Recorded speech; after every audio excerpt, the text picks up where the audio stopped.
폭우가 한성그룹의 본가 저택을 집어삼킬 듯이 맹렬하게 쏟아져 내렸고 천둥 소리가 고딕 양식의 거대한 창문을 뒤흔들며 공포스러운 교향곡을 연주하고 있었다. 강도진은 긴 마호가니 식탁의 상석에 홀로 앉아 차갑게 식어가는 붉은 와인잔을 흔들고 있었지만 그의 시선은 불안하게 허공을 응시했다. 화려한 크리스털 샹들리에 아래서 와인은 마치 핏빛처럼 붉게 빛났고 저택을 감싸는 죽음 같은 침묵은 그를 서서히 숨막히게 했다. 오늘은 도진의 아버지가 의문의 사고로 세상을 떠난 지 정확히 10년이 되는 날이었기에 저택의 보안 등급은 최고 수준으로 격상되어 있었다. 그러나 수십 명의 경호원들이 배치되어 있음에도 불구하고 이 광활한 공간을 지배하는 기이한 정적은 산전수전을 다 겪은 기업 총수의 본능적인 감각을 자극해 등골을 서늘하게 만들었다. 도진은 미간을 찌푸리며 와인잔을 테이블에 내려놓았고 날카로운 유리 부딪히는 소리가 정막을 깼다. 그는 15분 전에 도착했어야 할 보안 팀장 박 씨가 여전히 모습을 드러내지 않고 있다는 사실에 의구심을 품기 시작했다. 박 팀장은 지난 5년간 도진의 그림자처럼 움직이며 절대적인 충성심을 보여준 인물이었기에 이러한 지각은 결코 평범한 상황이 아님을 의미했다. 도진이 자리에서 일어나려는 순간 갑자기 식당의 모든 조명이 꺼지며 실내는 칠흑 같은 어둠 속으로 잠겨버렸다. 창밖에서 번쩍이는 번개만이 간헐적으로 실내를 비추며 가구들의 그림자를 괴기스러운 형상으로 벽에 투영시켰다. 도진은 본능적으로 재킷 안주머니로 손을 뻗어 항상 휴대하던 소형 권총을 찾으려 했지만 찢어지는 듯한 총성이 먼저 고막을 강타했다. 총알은 도진의 왼쪽 어깨를 아슬아슬하게 스치고 지나가 뒤편에 걸린 고가의 유화에 박혔고 캔버스 조각과 석고 파편이 사방으로 튀어올랐다. 도진은 고통을 억누르며 재빠르게 육중한 식탁을 발로 차서 뒤집어 엄폐물로 삼았고 도자기 그릇과 유리잔들이 바닥에 떨어져 산산조각이 나는 소리가 요란하게 울려 퍼졌다. 식당의 육중한 오크통 문이 발길질에 거칠게 열리며 검은 옷을 입고 전술 장비로 무장한 괴한들이 지옥의 사자처럼 들이닥쳤다. 그들은 망설임 없이 도진이 숨어있는 테이블을 향해 총구를 겨누며 포위망을 좁혀왔다. 그들의 선두에 서서 여유롭게 걸어 들어오는 자는 다름 아닌 보안 팀장 박 씨였으며 그의 얼굴에는 흉터와 함께 비열한 미소가 걸려 있었다. 박 팀장은 총구에서 연기가 피어오르는 소음기 장착 권총을 든 채 마치 도살장에 끌려온 짐승을 보듯 자신의 주군을 내려다보았다. 그는 부하들에게 손짓하여 도진의 모든 퇴로를 차단하라고 지시했고 도진은 자신이 가장 신뢰했던 측근에 의해 완벽한 함정에 빠졌음을 깨달았다. 도진은 어깨에서 흐르는 피가 셔츠를 적시는 것을 느끼며 머릿속으로 탈출 가능한 경로를 계산해 보았지만 상황은 절망적이었다. 상대는 중무장한 살인 기계들이었고 도진이 가진 것이라곤 부상당한 몸뚱이와 곧 바닥날 체력뿐이었다. 박 팀장은 쉰 목소리로 비아냥거라며 강 회장님, 당신의 그 오만한 시대도 이제 끝입니다. 윗분들이 당신의 개혁 노름에 지치셨거든요.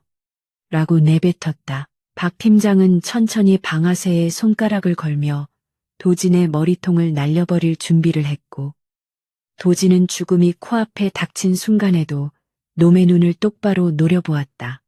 바로 그 절체절명의 순간 주방으로 이어지는 좁은 연문이 소리 없이 열리며 은쟁반을 든 작은 체구의 여자가 들어왔다.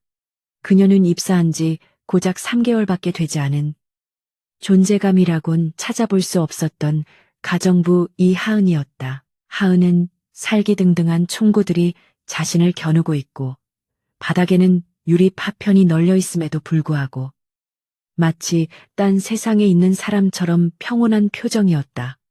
그녀는 물 위를 걷는 듯한 고요하고 침착한 걸음걸이로 걸어 들어왔고 그 기이한 등장에 암살자들은 순간적으로 당황하여 멈칫했다. 박 팀장은 귀찮다는 듯 인상을 쓰며 가까이 있던 부하에게 저 쥐새끼 같은 년을 처리하라고 소리쳤다. 거구의 암살자가 하은을 향해 기관단총을 겨누었지만 그가 방아쇠를 당기기도 전에 어둠 속에서 은빛 섬광이 번개보다 빠르게 번뜩였다. 하은의 손에서 날아간 메인 요리용 은색 포크가 암살자의 목을 대해 깊숙이 박혔고 그는 비명조차 지르지 못한 채 눈을 뒤집으며 바닥으로 고꾸라졌다. 그것은 인간의 반응 속도를 넘어선 가히 초자연적인 속도와 정확성이었다. 하은은 적들이 상황을 파악하기도 전에 폭풍처럼 움직이며 손에 들고 있던 무거운 은쟁반을 프리스비처럼 날려 또 다른 적의 안면을 가격했다. 뼈가 부서지는 끔찍한 소리와 함께 남자가 쓰러지자 그녀는 식탁볼을 잡아채어 다가오는 적의 시야를 가린 뒤 와인병을 깨서 경동맥을 그어버렸다. 그녀는 주변의 모든 사물을 치명적인 무기로 활용하며 적들의 급소를 정확히 타격했다. 도지는 평소 자신과 눈도 제대로 마주치지 못하던 유약한 가정부가 잔혹하고 아름다운 죽음의 춤을 추는 모습을 멍하니 바라보았다. 그녀의 움직임에는 불필요한 동작이 전혀 없었고 모든 공격은 상대를 직사시키거나 전투 불능 상태로 만들기 위한 효율성의 극치였다. 그녀는 마치 훈련된 살인기계처럼 감정을 배제한 채 차갑고 건조한 눈빛으로 사륙을 이어갔다. 분노한 박 팀장이 하은을 향해 총을 난사했지만 그녀는 우아한 몸놀림으로 대리석 기둥 뒤로 몸을 날려 탄환을 피했다. 총탄이 기둥을 깎아내며 자욱한 먼지를 일으키는 사이 하은은 바닥을 구르며 죽은 암살자의 허리춤에서 단검 2자루를 뽑아들었다. 그녀는 연기를 뚫고 튀어나와 박 팀장의 부하들 사이를 누비며 늑대 무리에 뛰어든 호랑이처럼 그들을 유린했다. 순식간에 상황은 역전되었고 박 팀장은 자신의 정예 부대원들이 맥없이 쓰러져가는 광경을 믿을 수 없다는 듯 바라보았다. 마지막 남은 부하가 쓰러지자 하은은 박 팀장과 1대1로 대치했고 박 팀장은 포효하며 나이프를 꺼내 들고 달려들었다. 그러나 하은은 그의 맹렬한 공격을 유연하게 피하며 그의 팔과 허벅지에 깊은 자상을 입혔고 순식간에 그의 전투 능력을 무력화시켰다. 마침내 하은은 화려한 회전 발차기로 박 팀장의 손에서 나이프를 날려버리고 자신의 단검을 그의 어깨에 꽂아 뒤편의 나무 벽에 고정시켰다. 박 팀장은 고통에 찬 비명을 질렀고 하은은 피 묻은 얼굴을 닦을 생각도 하지 않은 채 그에게 다가가 턱을 올려찼다. 둔탁한 타격음과 함께 박 팀장은 의식을 잃고 축 늘어졌고 식당은 다시금 무거운 침묵에 잠겼다. 피비린내와 화약 냄새가 진동하는 지옥도 속에서 하은은 천천히 도진에게 다가왔다. 그녀는 자신의 치맛자락을 거침없이 찢어 도진의 피 흐르는 어깨를 능숙하게 압박 붕대처럼 감았다. 도진은 그녀의 눈을 바라보았고 그곳에는 평소의 순박함 대신 깊고 어두운 심연과도 같은 냉철함이 자리 잡고 있었다. 그녀는 입을 열었고 그 목소리는 낯설도록 낮고 위험이 있었다. 지원 병력이 5분 안에 도착합니다. 여기서 지체할 시간이 없어요. 당장 이동해야 합니다. 하은은 도진의 대답을 기다리지 않고 그의 멀쩡한 팔을 잡아 자신의 어깨에 두르게 한 뒤 믿을 수 없는 힘으로 그를 일으켜 세웠다.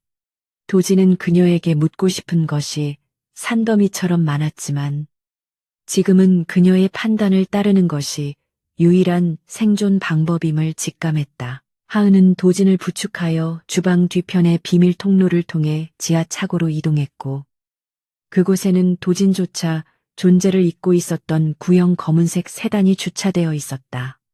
그녀는 도진을 조수석에 밀어 넣은 뒤 운전석에 올라탔고 익숙한 솜씨로 시동을 걸어 굉음과 함께 저택을 빠져나갔다. 빗줄기는 여전히 거세게 쏟아지고 있었고 와이퍼가 격렬하게 움직이며 앞유리를 닦아냈다. 고속도로 위를 질주하는 차 안에서 도지는 고통과 혼란 속에서 운전대를 잡고 있는 하은의 옆모습을 훔쳐보았다. 가로등 불빛이 스쳐 지나갈 때마다 그녀의 얼굴에 묻은 핏자국이 선명하게 드러났지만 그녀의 표정은 흔들림 없이 전방을 주시하고 있었다. 도지는 자신이 알고 있던 세상이 무너져 내렸음을, 그리고 자신의 생명줄이 이 정체불명의 여인에게 달려있음을 뼈저리게 느꼈다. 당신, 대체 정체가 뭐야? 도진이 힘겹게 입을 열어 물었지만 하은은 시선을 돌리지 않은 채 차갑게 대답했다. 지금은 그게 중요하지 않습니다. 회장님을 살리는 게 제 임무일 뿐입니다. 그녀의 대답은 더 이상의 질문을 차단하는 벽과 같았고 도지는 몰려오는 현기증에 눈을 감으며 시트 깊숙이 몸을 파묻었다. 차량은 도심을 벗어나 인적이 드문 외곽도로로 접어들었고 하은은 백미러를 통해 뒤따르는 추격자가 없는지 끊임없이 확인했다. 빗길을 가르는 타이어 소음만이 차 안을 채우고 있었고 두 사람 사이에는 팽팽한 긴장감이 감돌았다. 도진의 의식이 희미해져 가는 와중에도 하은의 손은 단단하게 스티어링 휠을 잡고 그를 어둠 속의 안전지대로 인도하고 있었다. 이날 밤의 사건은 강도진 회장의 인생을 송두리째 뒤흔든 서막에 불과했다. 가장 믿었던 자의 배신과 가장 하찮게 여겼던 자의 구원. 이 모순적인 상황 속에서 운명의 수레바퀴는 궤도를 이탈하여 예측할 수 없는 방향으로 굴러가기 시작했다. 어둠 속에 핀 동백꽃처럼 위험하고도 매혹적인 수호자와의 동행은 이제 막 시작되었을 뿐이었다. 검은 세단이 칠흑 같은 어둠을 뚫고 멈춰선 곳은 지도에도 표시되지 않은 깊은 산속의 낡은 산장이었다.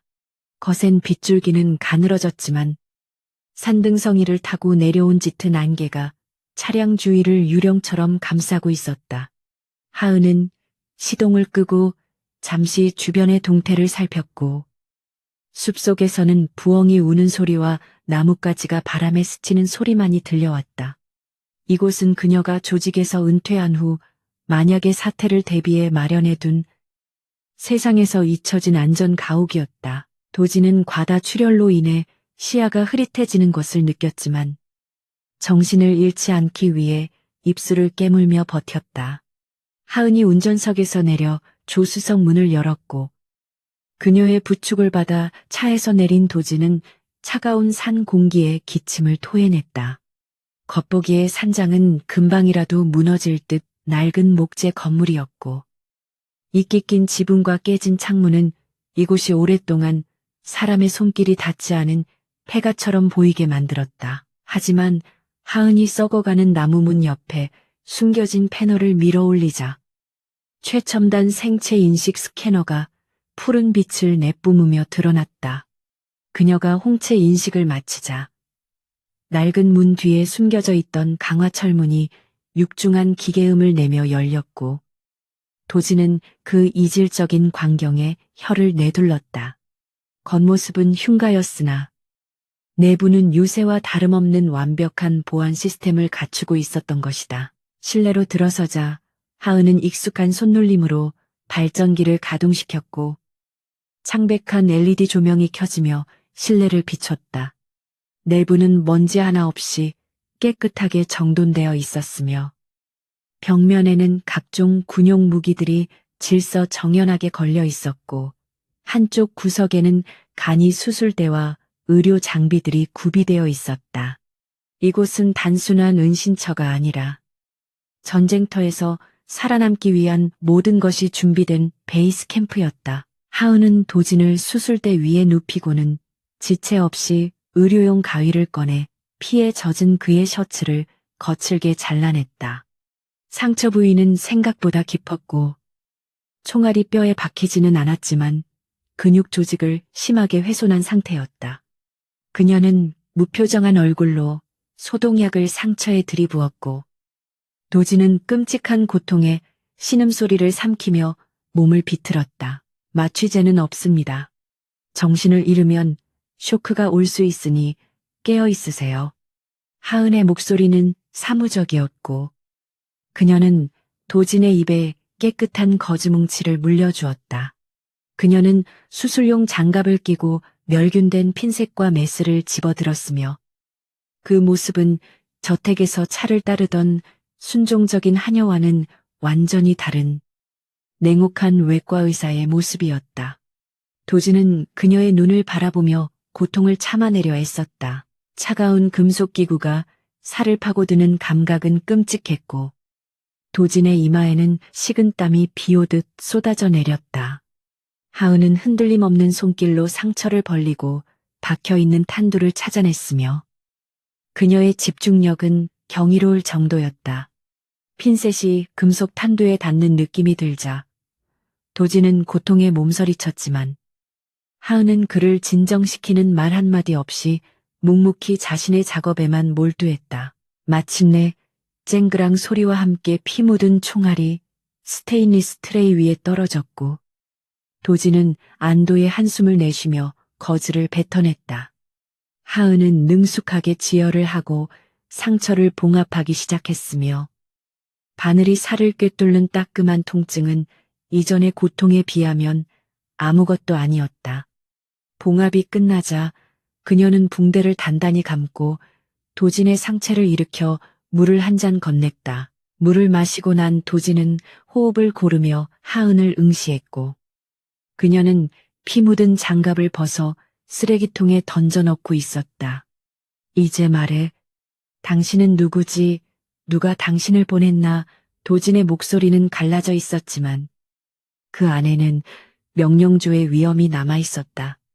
그는 자신의 생명을 구한 은인이지만 동시에 정체를 알 수 없는 이 위험한 여자에 대한 경계심을 늦출 수 없었다. 하은은 도진의 질문을 무시한 채 벽면에 설치된 모니터들을 켜고 외부 감시 카메라 영상을 확인했다.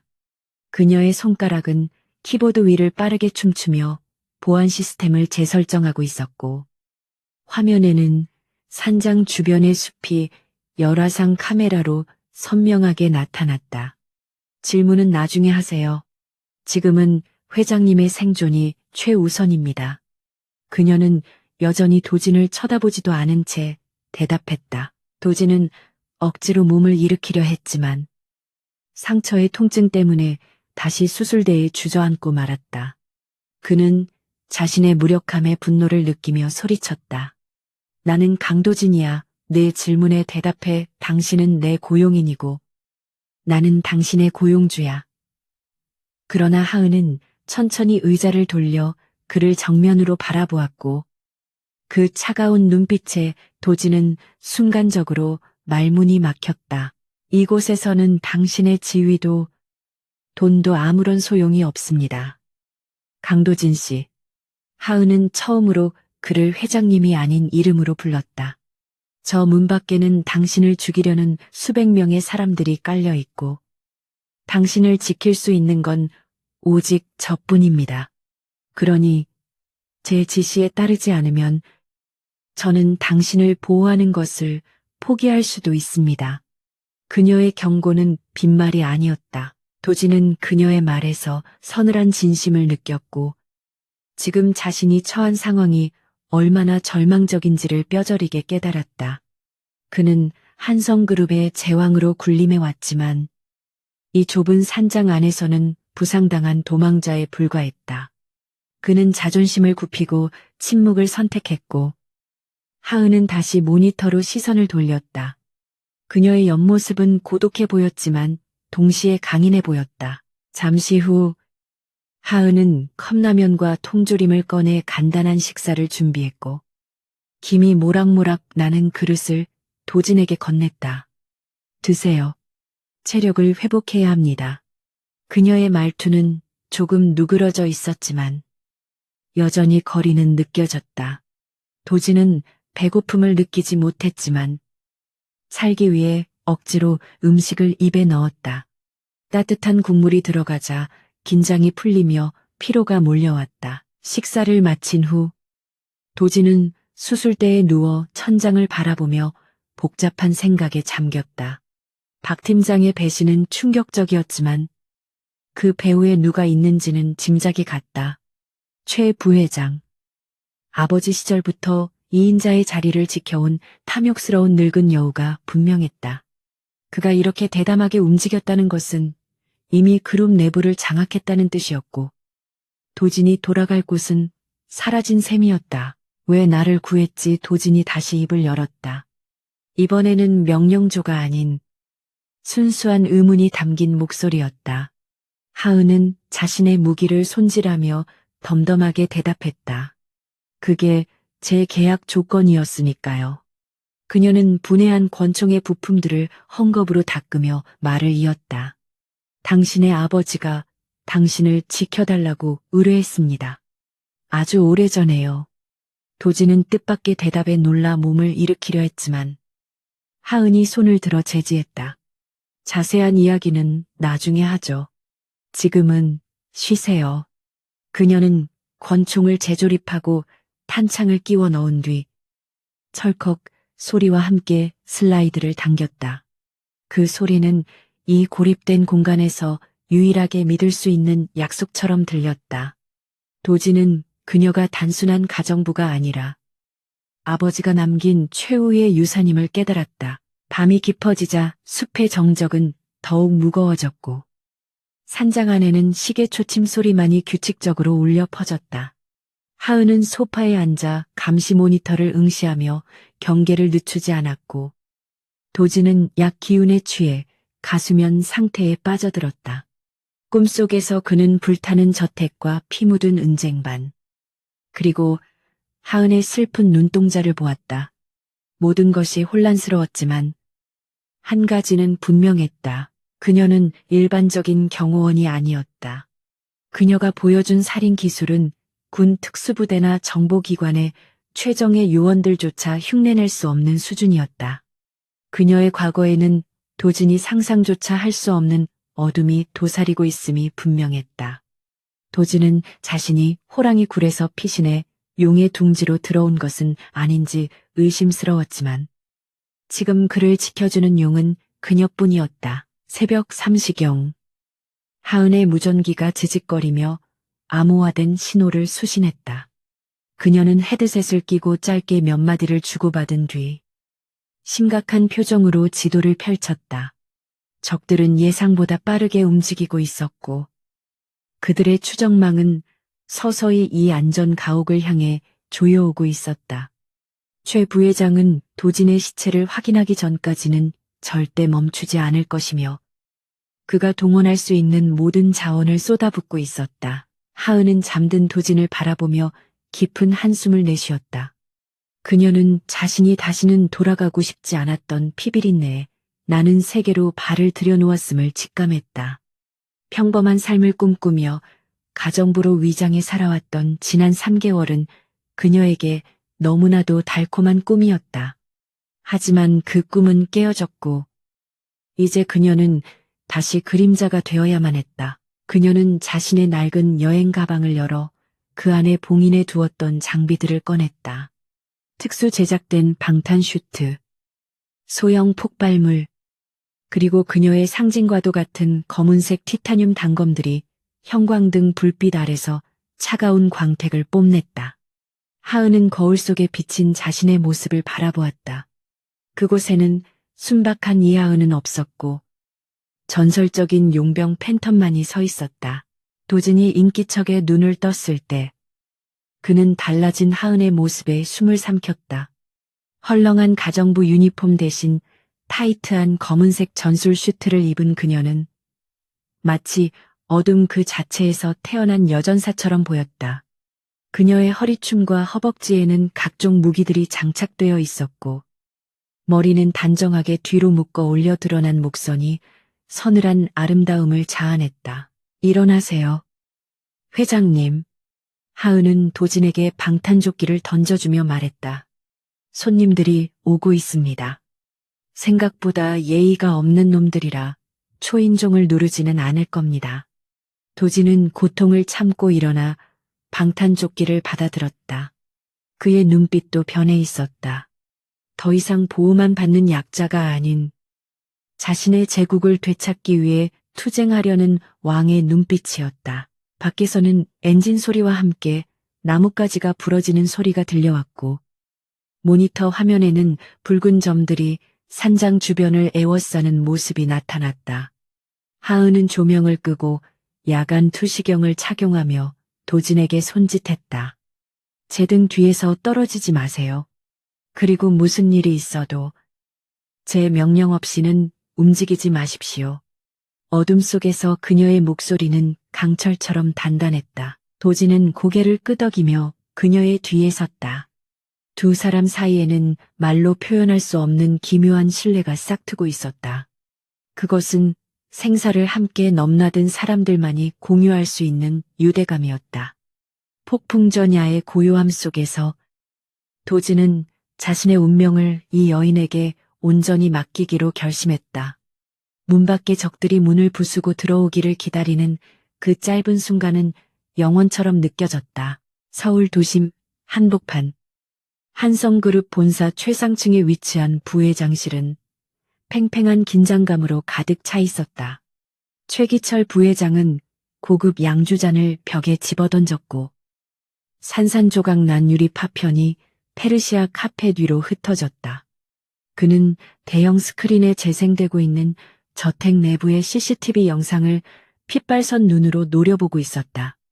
영상 속에는 가냘픈 최고의 가정부가 자신의 정예 요원들을 마치 어린아이 다루듯 도륙하는 장면이 반복되고 있었다. 도대체 저 계집애는 뭐야? 입사 신원 조회에서는 평범한 고아 출신이라며 최 부회장이 고함을 지르자 옆에 서 있던 보안실장이 식은땀을 흘리며 고개를 숙였다. 보안실장은 떨리는 손으로 태블릿 PC를 조작하여 영상의 특정 부분을 확대했다. 부회장님, 이 기술을 보십시오. 단순한 모술이 아닙니다. 경동맥을 정확히 타격하는 각도, 주변 사물을 무기화하는 방식. 이것은 사라진 부대의 전술입니다. 최 부회장은 미간을 찌푸리며 영상을 다시 확인했다. 하은이 포크를 던지는 순간의 손목 스냅과 움직임은 인간의 것이라기보다는 정밀하게 조정된 기계의 그것과 같았다. 설마 팬텀 말인가? 10년 전에 정부가 공식적으로 해체하고 기록을 말소시킨 그 유령 부대 최 부회장의 목소리에 두려움이 서리기 시작했다. 만약 강도진의 곁에 그 망령들이 붙어 있다면 단순한 암살 계획으로는 그를 제거할 수 없었다. 한편 깊은 산속의 안전가옥은 이미 전쟁터로 변해 있었다. 산장의 현관문이 굉음과 함께 폭파되었고 자욱한 연기와 파편이 실내로 쏟아져 들어왔다. 하은은 폭발과 동시에 도진을 덮쳐 바닥으로 넘어뜨렸고 미리 설치해둔 연막탄을 터뜨렸다. 하얀 연기가 실내를 가득 채우며 시야를 차단하자 진입하던 용병들은 당황하여 허공에 총을 난사하기 시작했다. 엎드려 계세요. 절대 머리를 들지 마십시오. 하은은 도진의 귀에 짧게 속삭인 뒤 연기 속으로 사라졌다. 그녀는 야간 투시경을 통해 적들의 위치를 정확히 파악하고 있었다. 그녀의 움직임은 소리가 없었고 연기 속에서 나타난 그녀의 단검은 적들의 아킬레스건과 손목을 정확히 베고 지나갔다. 비명소리가 연기 속에서 터져나왔지만 적들은 자신들을 공격하는 대상의 그림자조차 보지 못했다. 도진은 바닥에 엎드린 채 연기 너머에서 벌어지는 사륙의 현장을 청각으로만 짐작할 수 있었다. 총성보다는 둔탁한 타격음과 뼈가 부러지는 소리, 그리고 짧은 비명들이 줄을 이루었다. 그것은 일방적인 전투라기보다는 보이지 않는 공포와의 싸움이었다. 하은은 적들이 서로를 오인 사격하도록 유도하고 함정을 이용해 그들을 하나씩 무력화시키고 있었다. 하은은 마지막 남은 용병의 목 뒤를 가격하여 기절시킨 후 재빠르게 중앙 컴퓨터 단말기로 달려갔다. 그녀의 손가락이 키보드 위를 날아다니듯 움직였고 화면에는 복잡한 코드가 쉴 새 없이 흘러내렸다. 놈들이 위성 열화상 카메라로 우리 위치를 특정했습니다. 단순히 숨는 것만으로는 벗어날 수 없어요. 그녀의 목소리는 다급했지만 침착함을 잃지 않았다. 도지는 비틀거리며 일어나 그녀의 뒤로 다가갔다. 위성을 해킹하려는 건가? 그게 가능한 일이야.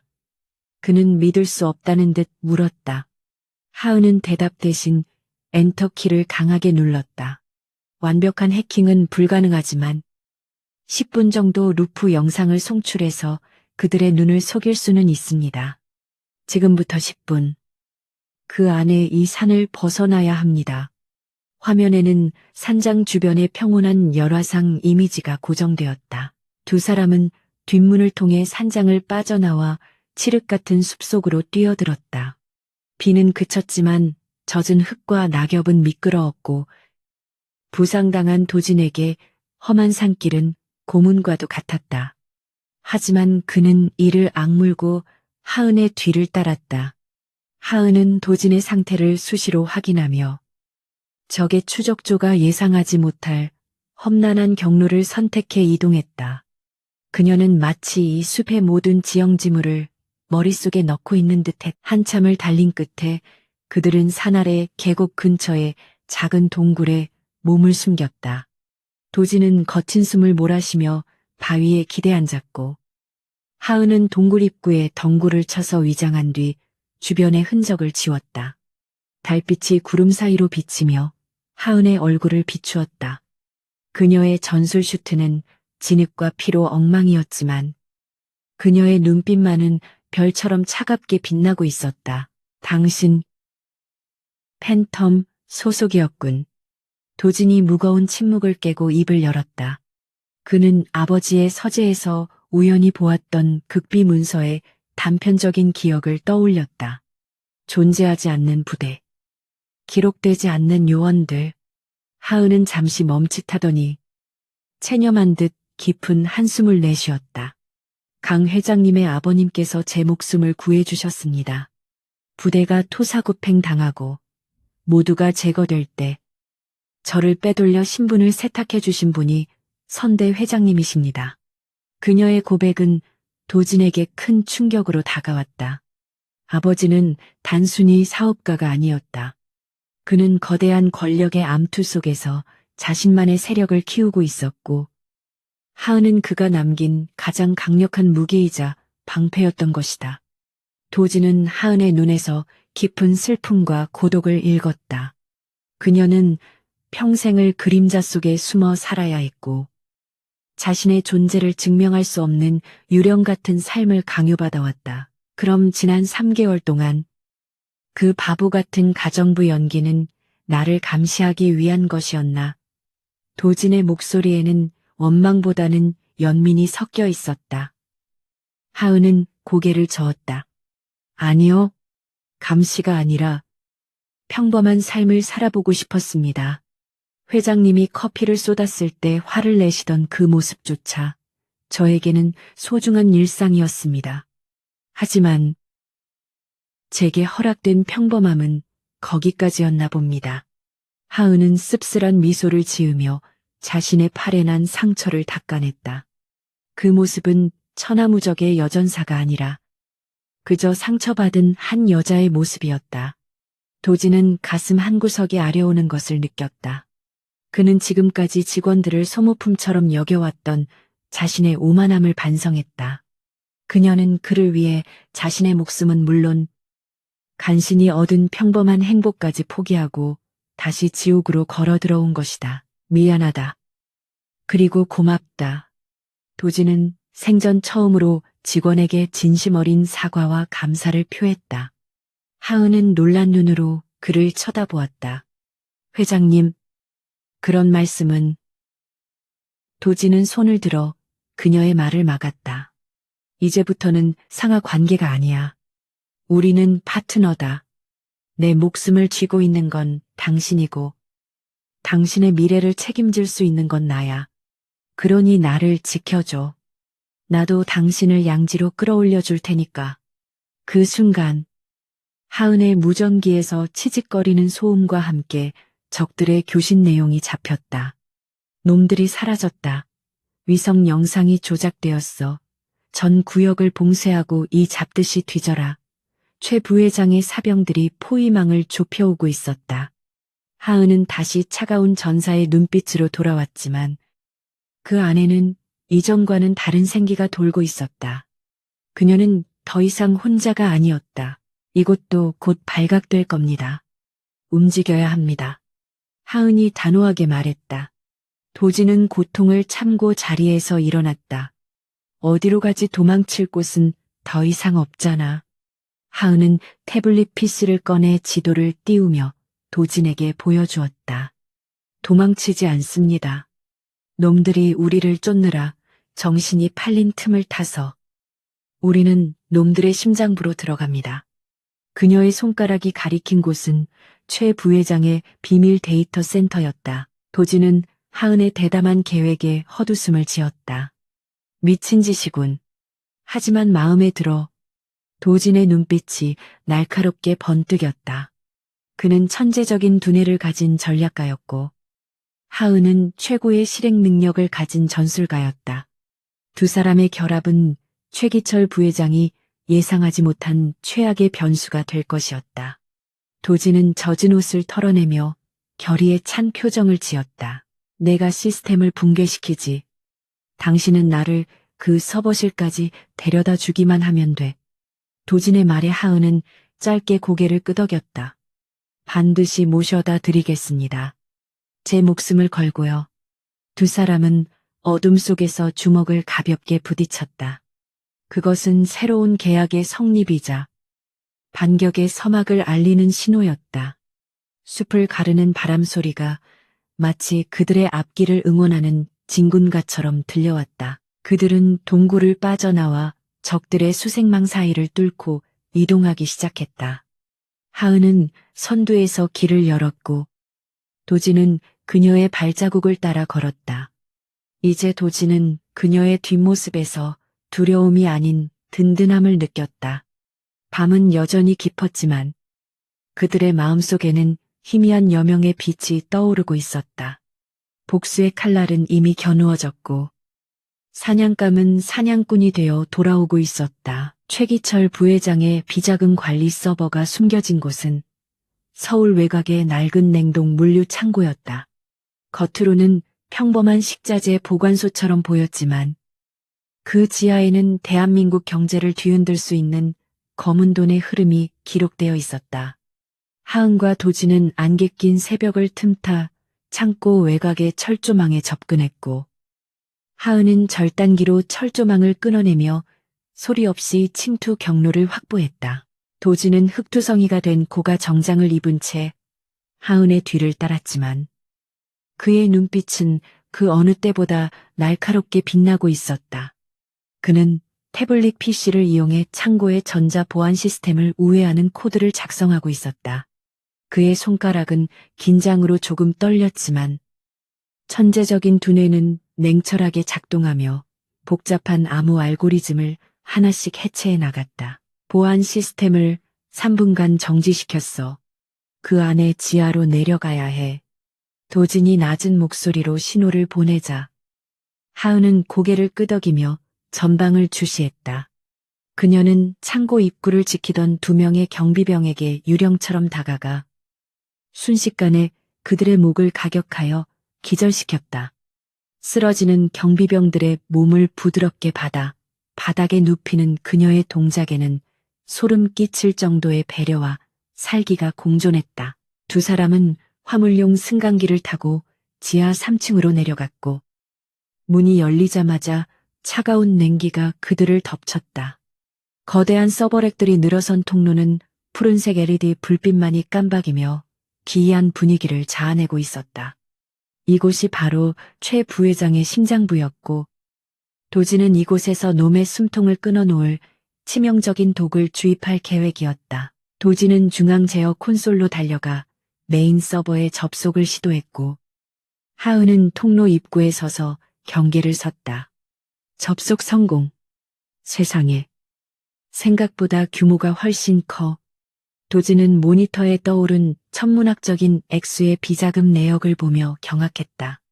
최 부회장은 회사를 갉아먹는 것을 넘어 국가적인 규모의 금융 범죄를 저지르고 있었던 것이다. 데이터를 복사하는 데 시간이 얼마나 걸리죠?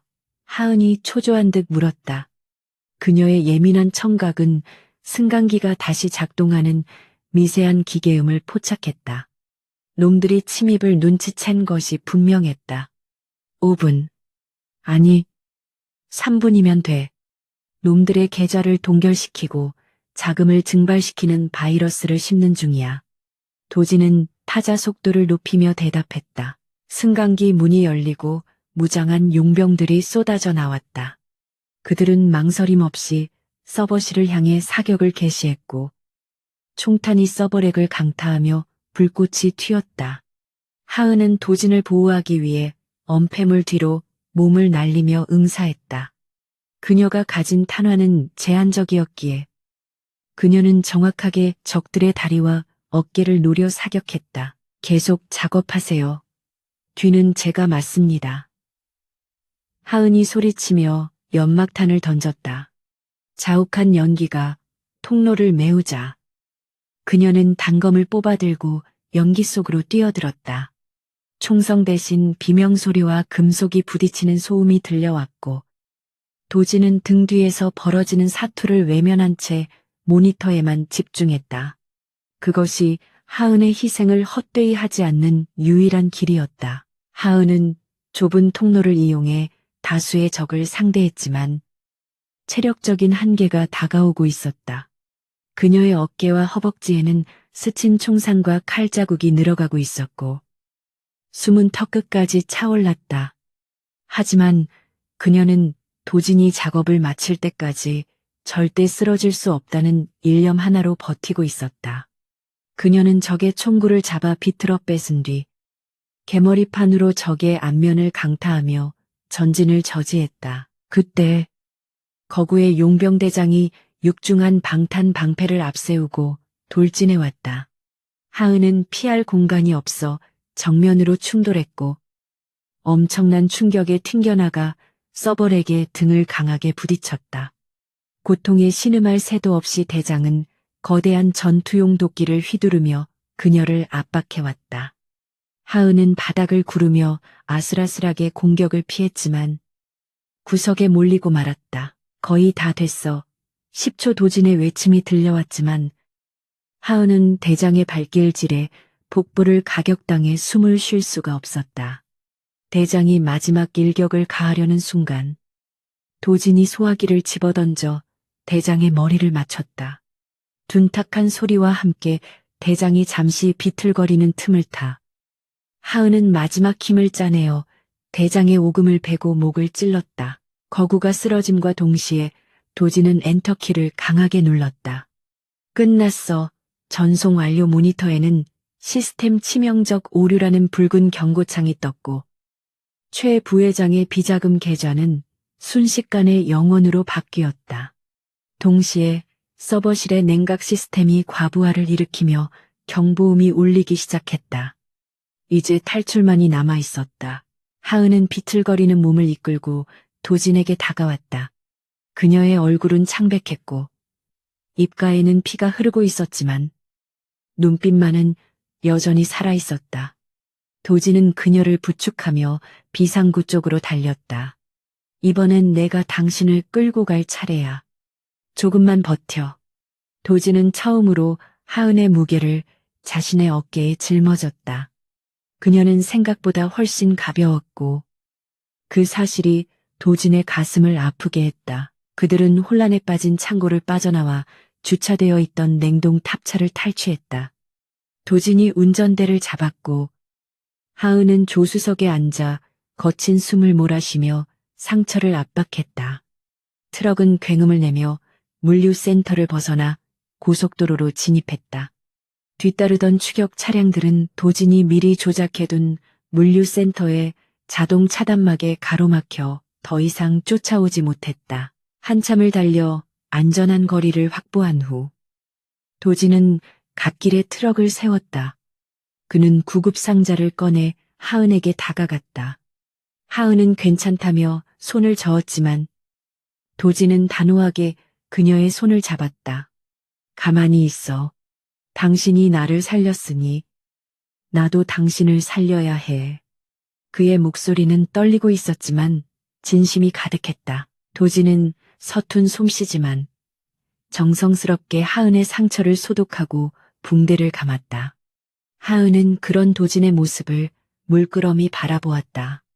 재벌 회장님이 피 묻은 손으로 붕대를 감는 모습은 낯설었지만 그 어느 때보다 인간적으로 느껴졌다. 두 사람 사이에 보이지 않는 벽이 허물어지고 있었다.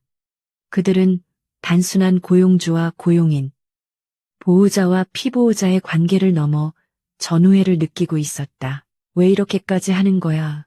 그냥 도망칠 수도 있었잖아. 도진이 붕대를 묶으며 물었다. 하은은 잠시 침묵하더니 창밖의 먼 산을 바라보며 나직하게 대답했다. 처음에는 명령 때문이었지만 지금은 당신이 만드는 세상을 보고 싶어졌습니다. 당신이라면 아버지와는 다른 길을 갈 수 있을 거라고 믿으니까요. 그녀의 말은 도진에게 큰 울림을 주었다. 그는 지금까지 오만하게 자신의 능력만을 믿고 살아왔지만 사실은 주변 사람들의 희생 위에 서 있었음을 깨달았다. 그는 하은의 손을 꽉 잡으며 다짐했다. 반드시 보여줄게. 당신이 목숨 걸고 지킨 이 목숨으로 썩어 빠진 뿌리를 다 뽑아내고 제대로 된 세상을 만들어 보이겠어. 트럭 안의 좁은 공간에서 두 사람은 잠시 휴식을 취했다. 아침 햇살이 차창을 뚫고 들어와 그들의 지친 얼굴을 비췄다. 하은은 피로에 못 이겨 도진의 어깨에 기대어 잠이 들었고 도진은 그녀가 깨지 않도록 조심스럽게 몸을 고정했다. 그녀의 규칙적인 숨소리를 들으며 도진은 이제부터 시작될 진짜 싸움을 준비했다. 그들이 서버에서 빼낸 자료는 최 부회장뿐만 아니라 정재계의 거물들을 한꺼번에 무너뜨릴 수 있는 핵폭탄급 증거였다. 이제 그들은 쫓기는 사냥감이 아니라 가장 위험한 폭탄을 쥔 테러리스트가 되어 적들의 심장부를 겨누고 있었다. 도진은 잠든 하은의 머리카락을 조심스럽게 쓸어 넘기며 그녀를 위해서라도 반드시 승리하겠다고 맹세했다. 한편 비자금 증발 사실을 알게 된 최 부회장은 분노로 이성을 잃고 날뛰고 있었다. 그는 자신의 집무실을 쑥대밭으로 만들며 고래고래 소리를 질렀다. 찾아내 무슨 수를 써서라도 그 쥐새끼들을 찾아내서 갈기갈기 찢어 죽여 내 돈을, 내 평생을 바쳐 모은 돈을 공중분해시키다니 악에 바친 그의 절규는 공허하게 메아리쳤다. 최 부회장은 마지막 카드를 꺼내들기로 결심했다.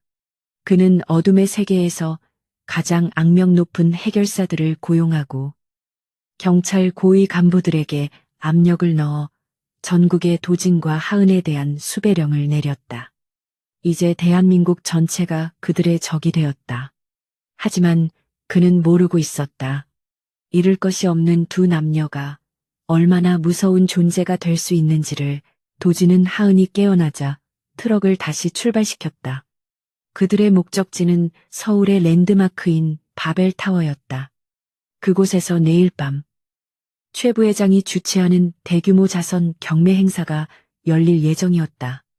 도진은 그 화려한 무대 위에서 최 부회장의 추악한 민낯을 전 세계에 까발리고 그를 파멸의 구렁텅이로 밀어넣을 계획이었다. 준비됐어, 도진이 묻자. 하은은 단검을 점검하며 짧게 대답했다. 언제든지요. 그녀의 눈빛은 다시 날카롭게 빛났지만 그 안에는 도진을 향한 깊은 신뢰가 담겨 있었다. 두 사람은 불가능해 보이는 미션을 향해 폭풍의 눈 속으로 거침없이 질주에 들어갔다. 이것은 단순한 복수극이 아닌 정의를 위한 처절한 전쟁의 시작이었다. 서울의 밤하늘을 찌를 듯 솟아있는 바벨타워의 펜트하우스 연회장은 화려함의 극치를 달리고 있었다. 대한민국 상위 1%만이 초대받은 자선 경매 행사는 겉으로는 노블레스 오블리주를 표방하고 있었지만 실상은 그들의 탐욕스러운 유대를 확인하고 불법적인 자금을 세탁하는 은밀한 사교장이었다.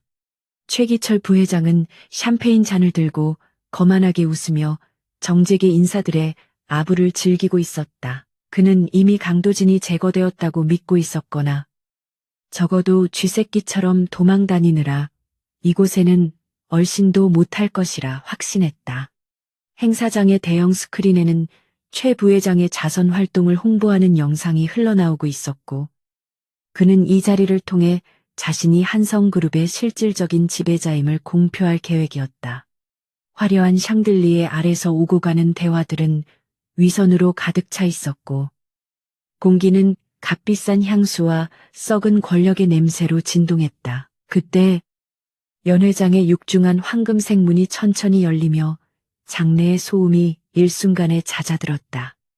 입구에 선 인물은 모두의 예상을 뒤엎고 죽었다던 소문이 무성했던 강도진 회장이었다.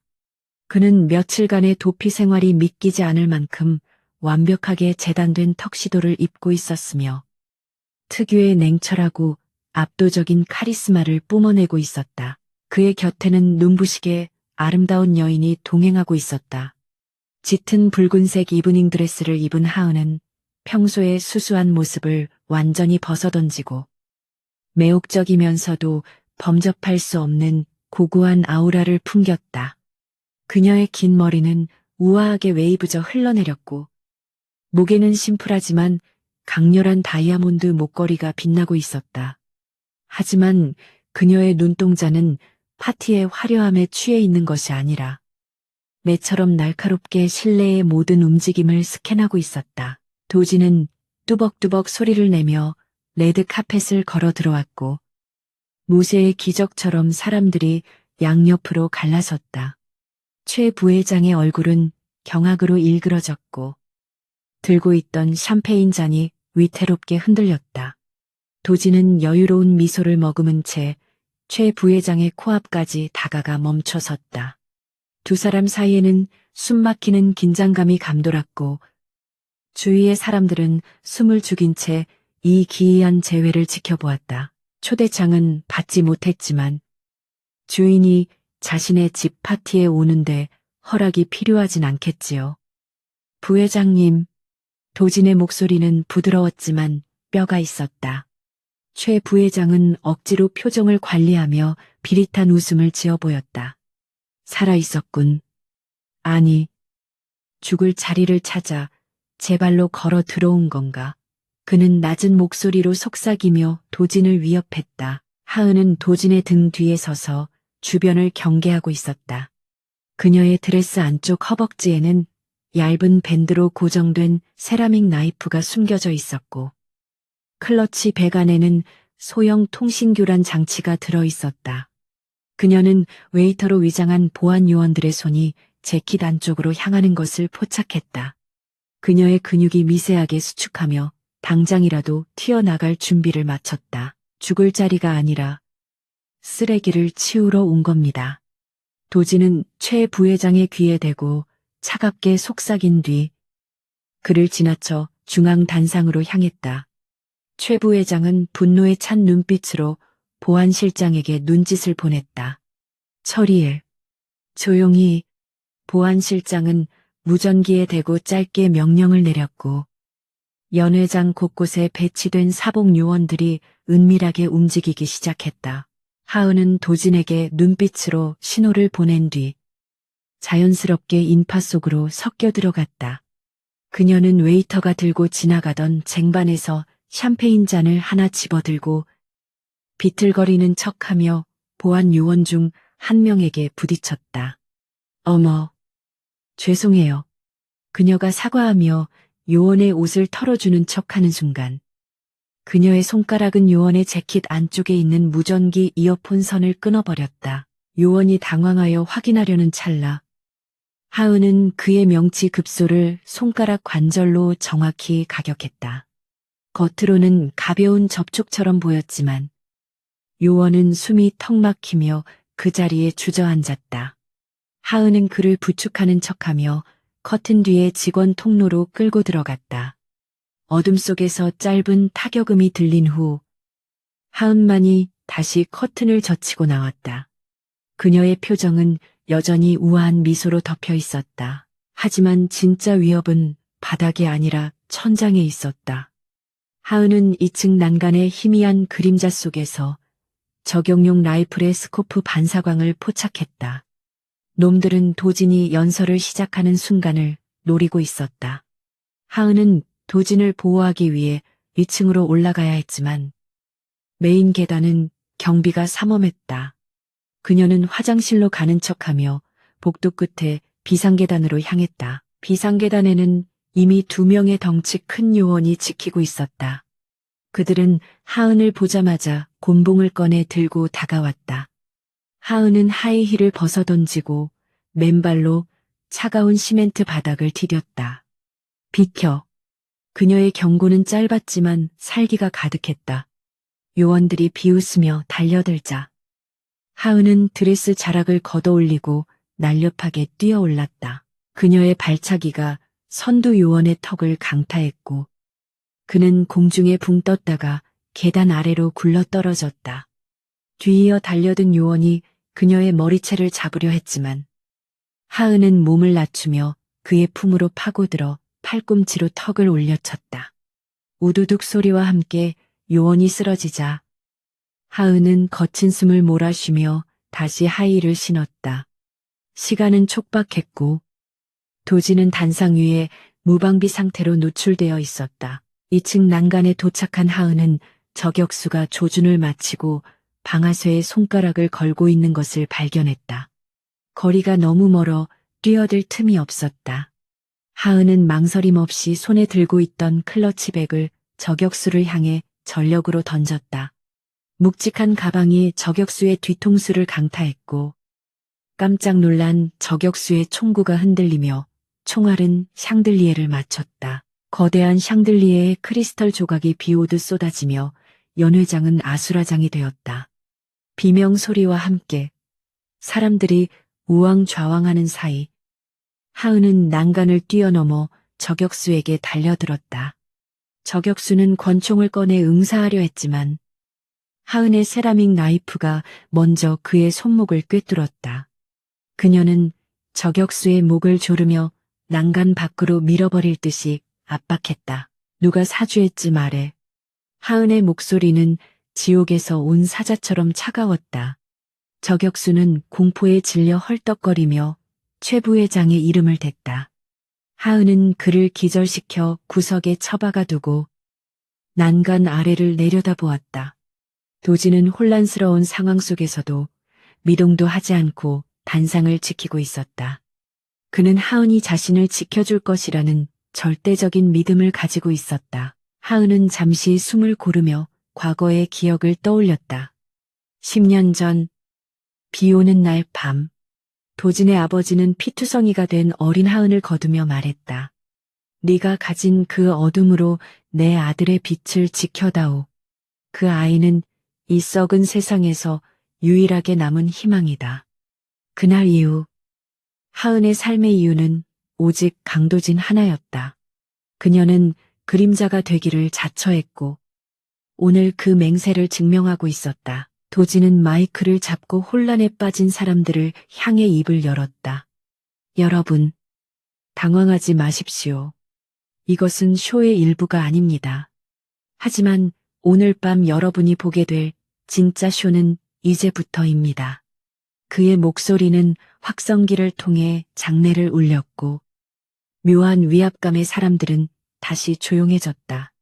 최 부회장은 경호원들에게 둘러싸인 채 도진을 노려보았다.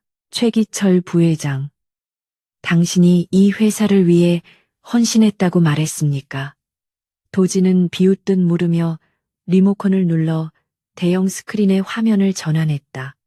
그 헌신의 대가가 이것입니까? 스크린에는 조금 전 하은과 도진이 훔쳐낸 비자금 장부와 불법 거래 내역, 그리고 살인 청부 계약서들이 적나라하게 펼쳐졌다. 장내는 경악의 탄성으로 가득 찼다.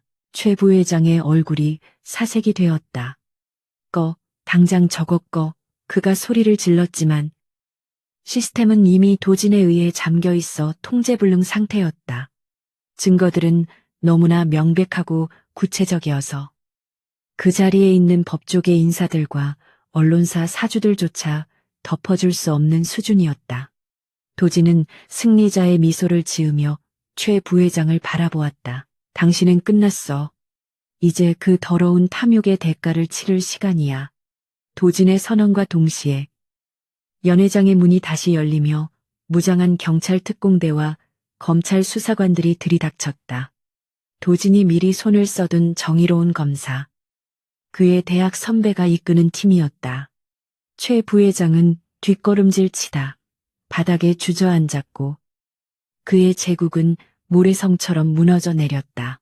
하은은 2층 난간에서 그 모습을 지켜보며 안도의 한숨을 내쉬었다. 하지만 그녀의 직감은 아직 위험이 완전히 사라지지 않았음을 경고하고 있었다. 최 부회장의 가장 충성스러운 신복이자 잔인하기로 소문난 독사라 불리는 킬러가 보이지 않았기 때문이다. 하은은 다시 긴장의 끈을 조이며 군중 속을 훑었다. 그때 경찰에게 연행되어 가던 최 부회장이 갑자기 품에서 소형 기폭 장치를 꺼내들었다. 다 같이 죽어 혼자서는 안 죽어 그의 광기에 어린 외침에 경찰들이 멈칫했다. 도진의 위치와는 거리가 있었지만 폭탄이 어디에 설치되어 있는지 알 수 없었다. 하은의 눈이 빠르게 움직이며 폭발물의 위치를 찾으려 애썼다. 그녀의 시선이 단상 아래 도진이 서 있는 곳 바로 밑에 숨겨진 화분으로 향했다. 화분 흙 위로 미세하게 붉은 불빛이 깜박이고 있었다. 시간은 몇 초 남지 않았다. 하은은 생각할 겨를도 없이 난간에서 뛰어내렸다. 그녀의 붉은 드레스가 공중에서 꽃잎처럼 휘날렸고 그녀는 도진을 향해 몸을 날렸다. 피해요. 하은의 비명과 함께 그녀는 도진을 끌어안고 단상 아래로 굴렀다. 굉음과 함께 화분이 폭발했고 엄청난 열기와 파편이 그들이 있던 자리를 휩쓸었다. 연회장은 비명과 연기로 뒤덮였고 스프링클러가 작동하여 물줄기를 쏟아내기 시작했다. 젖은 바닥 위로 붉은 피가 흘러내렸다. 도진은 멍한 정신을 차리고 자신의 품에 안긴 하은을 흔들었다. 그녀의 등은 파편에 맞아 피투성이가 되어 있었고 의식을 잃은 듯 눈을 감고 있었다. 하은 씨 정신 차려 눈 떠. 도진의 절규가 빗물 같은 물줄기 속에서 처절하게 울려 퍼졌다. 그는 주변의 시선 따위는 아랑곳하지 않고 그녀를 끌어안고 오열했다. 최 부회장은 폭발의 충격으로 튕겨나가 기절한 채 경찰에게 제압되었지만 도진에게는 놈의 생사보다 하은의 숨소리가 더 중요했다. 구급대원들이 달려와 하은을 싣고 나가는 동안 도진은 피 묻은 손으로 그녀의 손을 놓지 않았다. 그의 눈에서는 눈물과 분노가 뒤섞여 흐르고 있었다. 이것은 끝이 아니었다. 하은을 이렇게 만든 놈들에게 더 처절한 대가를 치르게 하겠다는 복수심이 그의 가슴 속에서 불타올랐다. 구급차의 사이렌 소리가 멀어지는 바벨타워의 밤. 도진은 홀로 빗속에 남겨졌다. 그는 이제 알 것 같았다.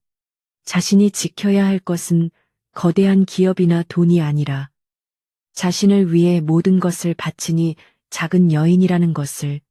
그림자 속에 핀 동백꽃은 꺾였지만 그 뿌리는 도진의 심장 깊숙이 박혀버렸다. 병원의 VIP 병실은 적막하고 차가운 공기로 가득 차 있었다.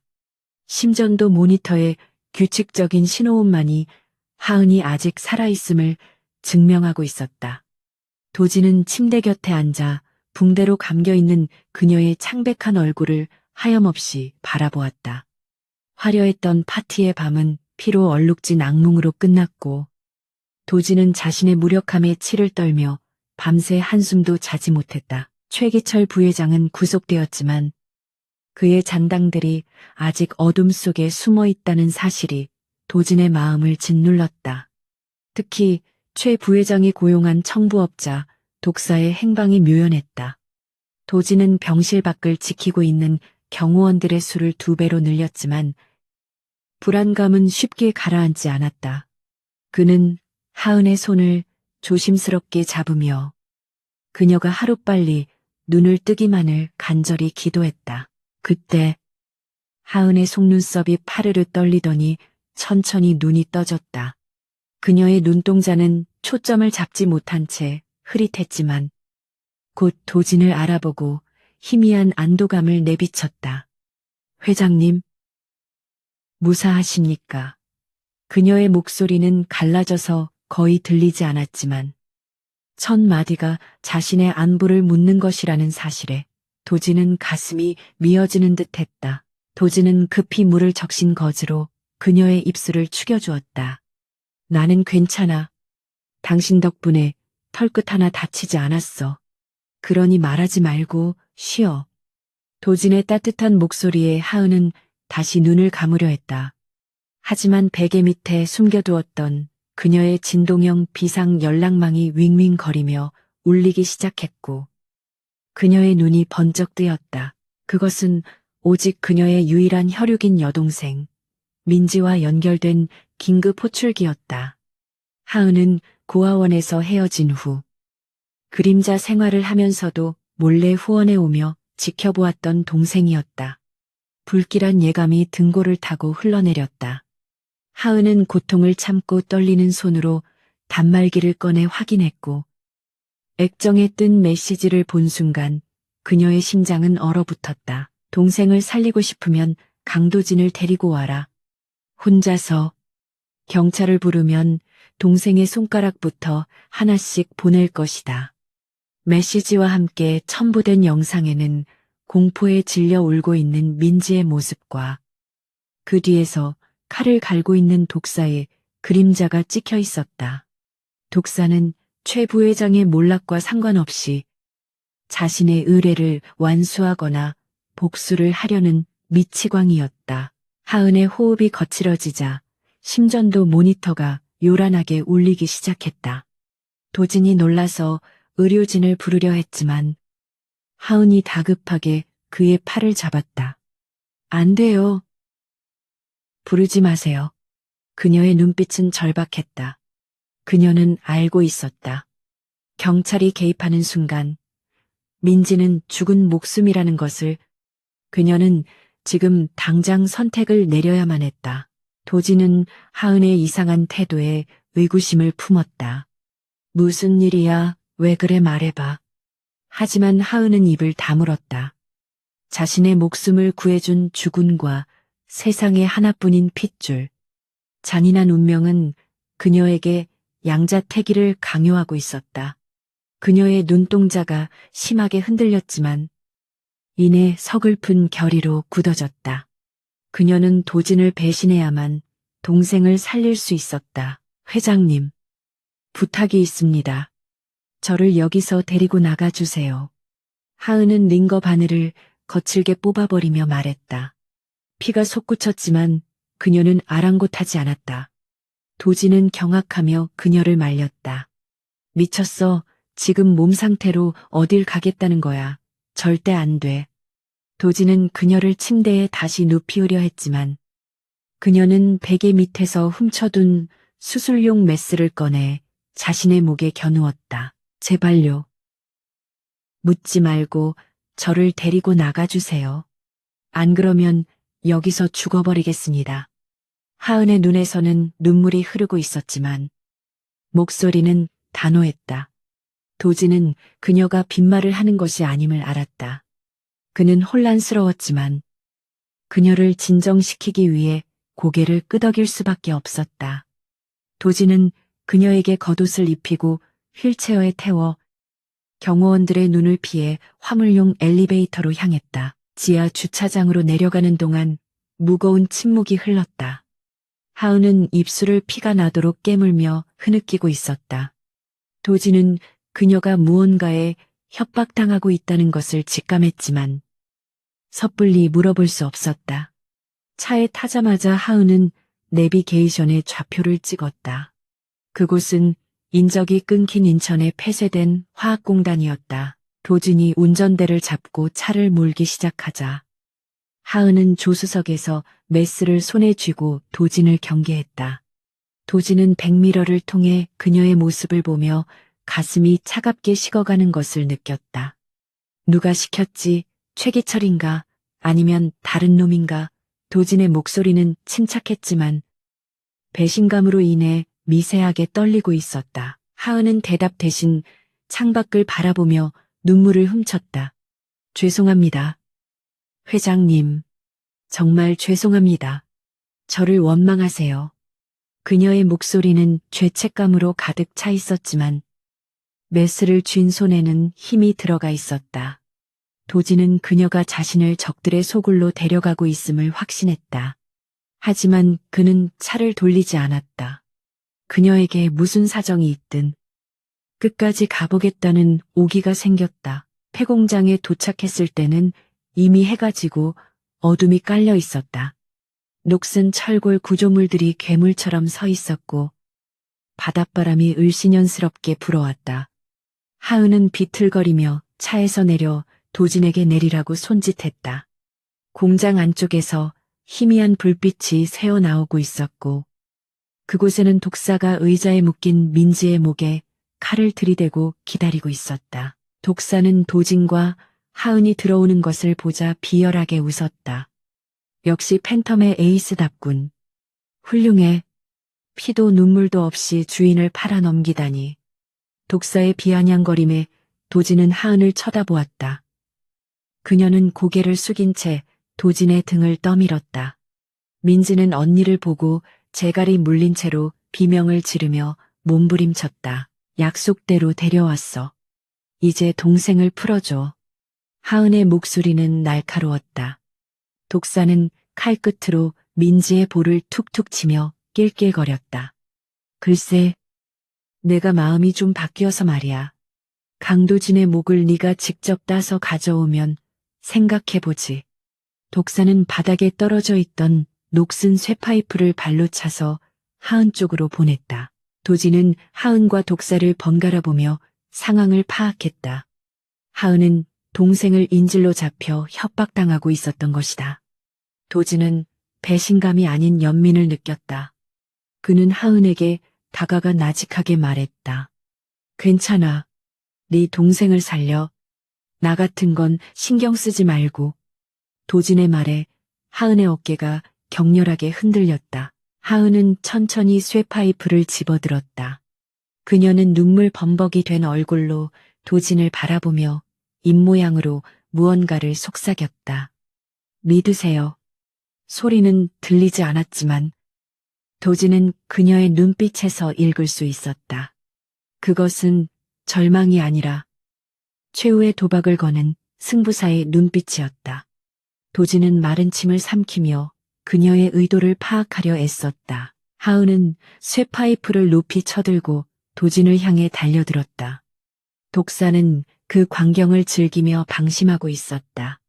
하은이 도진의 머리를 내리치려는 찰나 그녀는 몸을 비틀어 쇠파이프를 독사를 향해 전력으로 투척했다. 쇠파이프는 화살처럼 날아가 독사의 어깨를 강타했고 독사는 고통에 비명을 지르며 칼을 떨어뜨렸다. 뛰어 하은이 소리치며 민지에게 달려갔다. 하지만 독사는 생각보다 훨씬 강하고 끈질겼다. 그는 떨어진 칼을 줍지 않고 품에서 권총을 꺼내 들었다. 이 쥐새끼 같은 년이 탕총성이 공장 안에 울려 퍼졌고 민지를 덮치려던 하은의 다리에서 피가 튀었다. 하은은 쓰러지면서도 몸을 날려 민지를 덮어 보호했다. 도진은 본능적으로 주변에 있던 드럼통을 굴려 엄폐물을 만들었다. 독사는 광기에 차서 총을 난사하기 시작했다. 다 죽여버리겠어. 여기서 살아서 나갈 놈은 아무도 없다. 총알이 빗발치는 가운데 하은은 고통을 참고 민지의 밧줄을 풀기 위해 안간힘을 썼다. 하지만 그녀의 부상당한 몸은 말을 듣지 않았다. 도지는 이대로 있다가는 모두가 죽을 것이라는 것을 알았다. 그는 하은이 떨어뜨린 메스를 발견하고 그것을 집어들었다. 그는 평생 펜대만 굴려왔지만 지금은 싸워야 했다. 그는 드럼통 뒤에서 소리쳤다. 야, 이 쓰레기야. 네가 원하는 건 나잖아. 여자들은 보내주고 나랑 끝내. 도지는 자신의 모습을 드러내며 독사를 유인했다. 독사는 비릿한 미소를 지으며 총구를 도진에게 돌렸다. 용감하군. 회장님. 그래. 먼저 지옥으로 보내주마. 독사가 방아쇠를 당기려는 순간 풀려난 민지가 독사의 다리를 물어뜯었다. 독사가 당황하여 발길질을 하는 사이 하은은 마지막 남은 힘을 짜내어 독사의 허리춤으로 기어가 그를 들이받았다. 세 사람은 뒤엉켜 바닥을 굴렀다. 독사의 총이 멀리 미끄러져 나갔다. 이제는 육탄전이었다. 하지만 부상당한 하은과 전투 경험이 없는 도진, 그리고 어린 민지가 살인기계인 독사를 상대하기에는 역부족이었다. 독사는 하은을 걷어차고 도진의 목을 조르기 시작했다. 도진의 시야가 점점 어두워졌다. 그때 공장 밖에서 헬리콥터의 프로펠러 소리가 들려오기 시작했다. 그리고 서치라이트의 강렬한 빛이 깨진 천장을 뚫고 들어와 그들을 비췄다. 꼼짝 마라, 경찰이다. 확성기 소리가 울려 퍼졌다. 도진이 병원에서 나올 때 하은 몰래 자신의 스마트워치로 위치 추적 신호를 경찰청장인 선배에게 보냈던 것이다. 독사는 당황하여 도진을 놓고 도주하려 했지만 하은이 그의 발목을 붙잡고 늘어졌다. 못 가. 넌 여기서 끝이야. 하은의 눈은 피로 물들어 있었지만 도끼를 품고 있었다. 독사는 하은을 떼어내기 위해 그녀의 머리를 짓밟으려 했다. 도진은 비틀거리며 일어나 주변에 있던 벽돌을 집어들고 독사의 뒤통수를 내리찍었다. 독사가 비틀거리며 쓰러지자 특공대원들이 창문을 깨고 진입했다. 상황은 종료되었지만 대가는 참혹했다. 하은은 의식을 잃고 쓰러져 있었고 그녀의 수술 부위는 터져서 피가 멈추지 않았다. 민지는 언니를 끌어안고 오열하고 있었다. 도진은 하은에게 기어가 그녀의 얼굴을 감싸 쥐었다. 하은 씨, 눈 떠봐. 제발. 나를 배신한 척한 거지. 나를 살리려고. 도진의 목소리는 떨리고 있었다. 하은은 힘겹게 눈을 떠 도진을 바라보며 희미하게 미소 지었다. 죄송해요. 회장님을 위험에 빠뜨려서. 그녀의 목소리는 흩어지는 연기처럼 작았다. 그녀의 손이 힘없이 바닥으로 떨어졌다. 도진은 세상을 다 잃은 듯한 표정으로 그녀를 흔들었다. 구급대원들이 달려와 심폐소생술을 시작했다. 비켜주세요. 환자 이송합니다. 도진은 멍하니 뒤로 물러나 그 광경을 지켜보았다. 자신의 목숨을 2번이나 구하고 가장 소중한 것을 지키기 위해 자신을 희생한 여자. 도진은 피 묻은 자신의 손을 바라보며 맹세했다. 만약 그녀가 깨어나지 않는다면 이 세상 모든 것을 파괴해버리겠다고. 밤하늘을 가르는 닥터 헬기의 소음 속에서 도진은 민지의 어깨를 감싸 안았다. 소녀는 언니와 똑같은 눈을 하고 있었다. 슬픔과 두려움, 그리고 강인함이 공존하는 눈. 도진은 이제야 알 것 같았다. 하은이 그토록 지키고 싶어 했던 평범한 삶의 이유를, 그리고 이제 그 삶을 지키는 것은 도진의 몫이 되었다. 수술실 위의 붉은색 수술중 램프는 마치 멈추지 않는 경고 신호처럼 도진의 망막을 붉게 태우고 있었다. 병원 복도는 숨 막힐 듯한 소독약 냄새와 차가운 공기로 가득 차 있었고 도진은 피가 말라붙은 셔츠를 입은 채 벤치에 앉아 2손을 모으고 있었다. 옆자리에는 지쳐 잠든 민지가 담요를 덮고 있었고 도지는 아이의 작은 어깨가 규칙적으로 오르내리는 것을 보며 간신히 현실 감각을 유지했다. 하은이 수술실로 들어간 지 벌써 8시간이 지나고 있었다. 총알은 다행히 주요 장기를 빗나갔지만 과다출혈과 복부의 자상이 심각하여 쇼크 상태가 지속되고 있다는 것이 의료진의 설명이었다. 도지는 자신의 무력함에 치를 떨었다. 대한민국 최고의 재벌 회장이라는 직함도, 천문학적인 돈도, 지금 당장 저 문 너머에서 꺼져가는 생명의 불씨를 살리는 데에는 아무런 도움이 되지 않았다. 그때 복도 끝에서 구두굽 소리가 요란하게 울리며 한성그룹의 법무팀장과 비서실장이 달려왔다.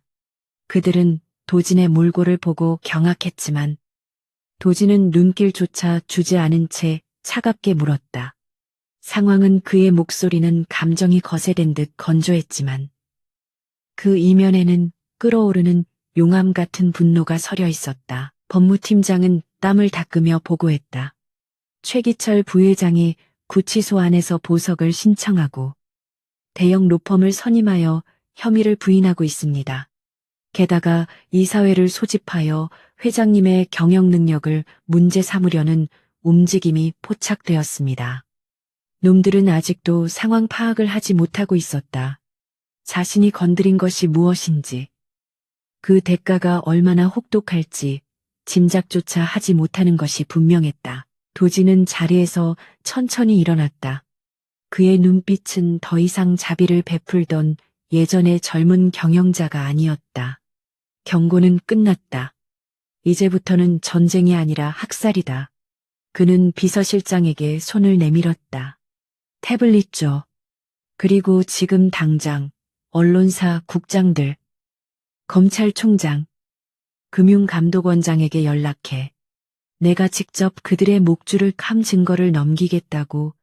비서실장은 도진의 서슬퍼런 기세에 눌려 즉시 태블릿을 건넸다. 도진은 하은과 함께 목숨을 걸고 빼내온 판도라의 상자를 열었다. 그 안에는 최 부회장뿐만 아니라 그에게 동조하여 회사를 좀먹던 이사들, 그리고 그들의 뒤를 봐주던 정관계 인사들의 치부가 낱낱이 기록되어 있었다. 도지는 망설임 없이 전송 버튼을 눌렀다. 이 시간 이후로 한성그룹 내의 모든 최기철 라인을 정리한다. 주식은 전량 매도하고 그들의 차명 계좌는 동결시켜 자금줄을 완전히 끊어버려서 변호사 선임 비용조차 낼 수 없게 만들어. 도진의 명령은 구체적이고 잔혹했다. 그는 단순히 적을 이기려는 것이 아니라 다시는 재기불능 상태로 짓밟아 버리려 하고 있었다. 그것이 자신을 위해 피 흘린 하은에 대한 예의라고 생각했다. 도진의 지시가 떨어지자마자 대한민국 전체가 발칵 뒤집혔다. 뉴스 속보가 쏟아져 나오기 시작했고 검찰 특별수사팀이 한성그룹 계열사들을 압수수색하는 장면이 생중계되었다.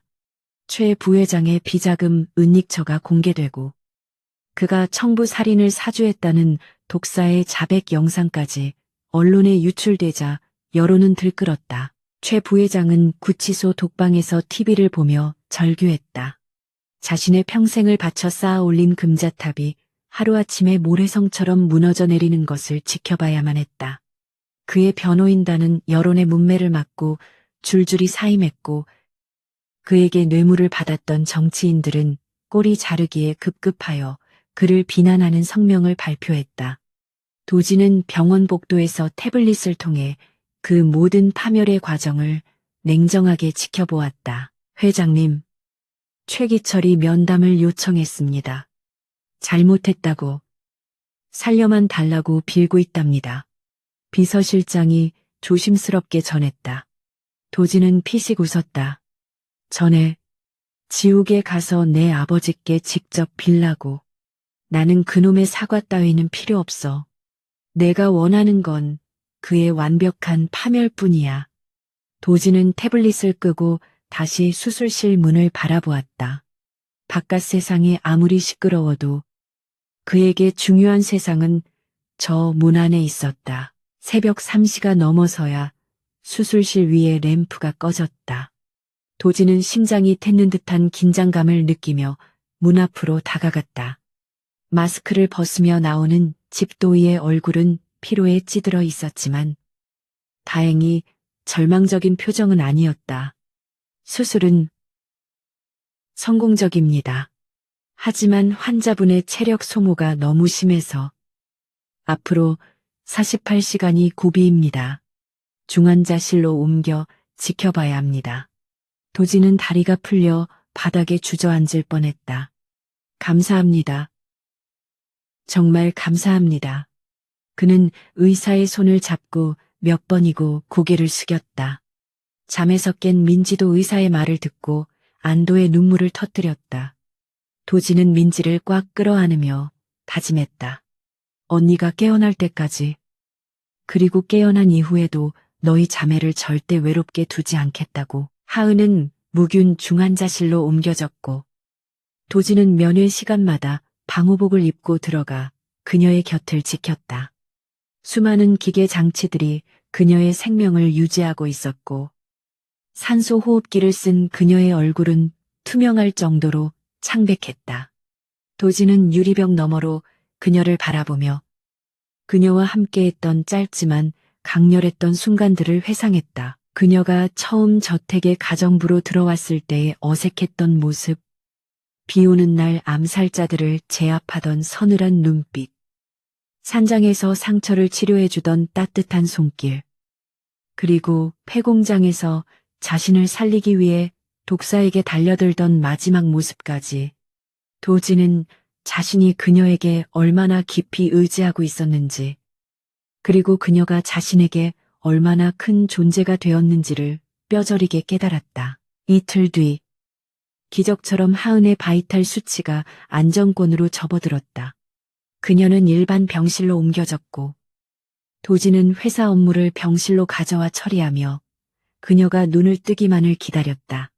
민지는 학교를 마치면 바로 병원으로 달려와 언니의 손을 잡고 조잘조잘 이야기를 들려주었다. 병실은 점차 희망과 온기로 채워져 갔다. 어느 늦은 오후, 창밖으로 노을이 붉게 물들 무렵이었다. 도진이 소파에서 잠시 눈을 붙이고 있을 때 침대 시트가 바스락거리는 소리가 들렸다. 도진은 본능적으로 눈을 떴고 하은이 힘겹게 고개를 돌려 그를 바라보고 있는 것을 발견했다. 하은 씨. 도진은 한달음에 달려가 그녀의 상태를 살폈다. 하은은 목이 말라 쉰 소리를 냈고 도진은 급히 물을 떠서 빨대로 그녀에게 먹여주었다.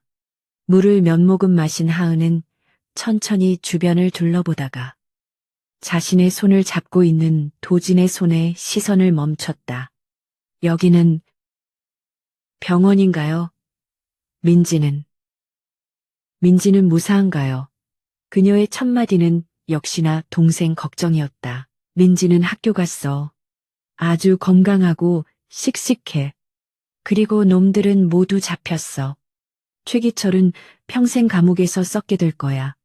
이제 아무도 당신과 민지를 위협하지 않아.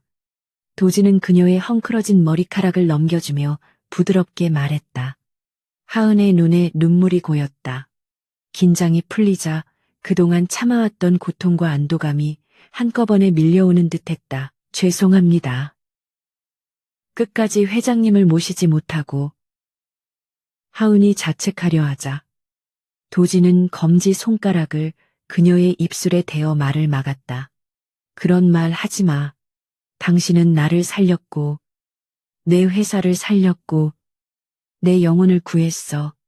당신이 쓰러진 순간 내 세상도 멈췄었어.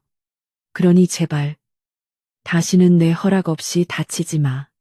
도진의 고백에 가까운 말에 하은의 얼굴이 붉어졌다. 그녀는 평생을 그림자로 살아오면서 누군가에게 이런 대우를 받아본 적이 없었다. 그녀는 항상 도구였고 방패였으며 소모품이었다.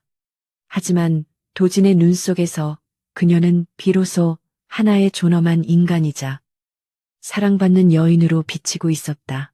저 회장님께 드릴 말씀이 있습니다. 하은이 망설이다 입을 열었다.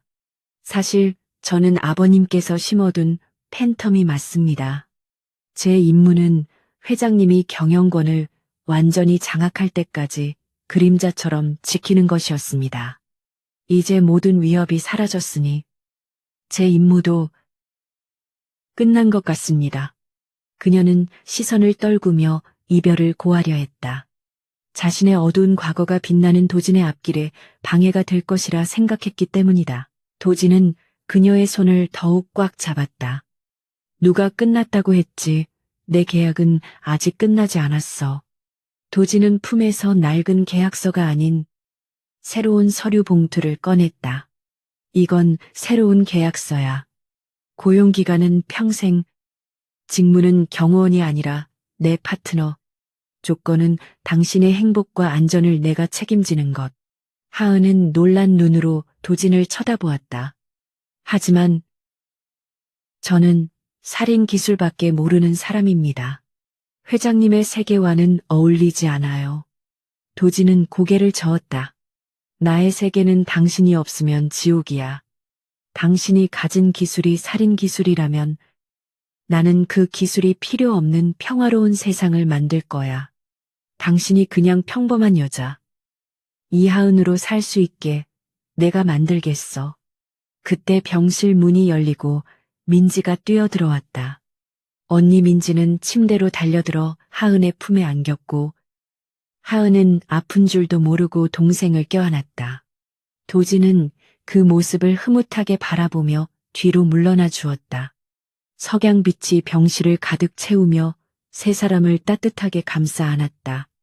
그것은 긴 어둠의 터널을 지나 맞이한 진정한 평화였다. 며칠 뒤 도진은 하은의 퇴원 수속을 밟으며 그녀를 데리고 갈 곳을 준비했다. 더 이상 위험한 저택이나 음침한 안전 가옥이 아니었다. 바다가 보이는 조용한 별장. 그곳에서 그녀가 몸과 마음을 완전히 회복할 때까지 함께할 생각이었다. 회사 일은 잠시 전문 경영인에게 맡기기로 했다. 지금 그에게 가장 중요한 프로젝트는 한성그룹의 재건이 아니라 한 여자의 미소를 되찾아주는 것이었다. 하은은 휠체어에 앉아 병원 정원을 산책하며 도진에게 물었다. 정말 후회하지 않으시겠습니까? 저 같은 사람을 곁에 두시면 언젠가 또 과거의 적들이 찾아올지도 모릅니다. 도진은 휠체어를 멈추고 그녀의 눈높이에 맞춰 무릎을 꿇었다. 찾아오라고 해. 그때는 내가 당신을 지킬 테니까. 우리는 이제 혼자가 아니잖아. 도진은 그녀의 무릎 위에 놓인 손등에 입을 맞추었다. 하은의 뺨에 옅은 홍조가 피어올랐고 그녀는 처음으로 도진에게 환한 미소를 보여주었다. 그것은 그 어떤 보석보다 아름답고 눈부신 미소였다. 알겠습니다. 회장님. 아니, 도진 씨. 그녀가 처음으로 그의 이름을 불렀을 때 도진은 세상을 다 가진 듯한 희열을 느꼈다. 바람이 불어와 정원의 나뭇잎을 흔들었고 멀리서 들려오는 도시의 소음은 더 이상 위협적으로 들리지 않았다. 폭풍은 지나갔고 그들이 서 있는 땅은 비 온 뒤에 더욱 단단하게 굳어져 있었다. 도진과 하은, 그리고 민지. 서로 다른 상처를 가진 세 사람은 이제 가족이라는 이름으로 새로운 항해를 시작하려 하고 있었다. 하지만 운명은 그들에게 완전한 휴식을 허락하지 않을지도 몰랐다. 그림자는 빛이 있는 한 언제나 존재하기 마련이니까. 그러나 이제 그들은 어둠을 두려워하지 않았다. 서로가 서로의 빛이 되어줄 수 있음을 확인했기에 도진은 하은의 휠체어를 밀며 병원 문을 나섰다. 그들의 앞에는 눈부신 햇살이 쏟아지는 넓은 도로가 펼쳐져 있었다.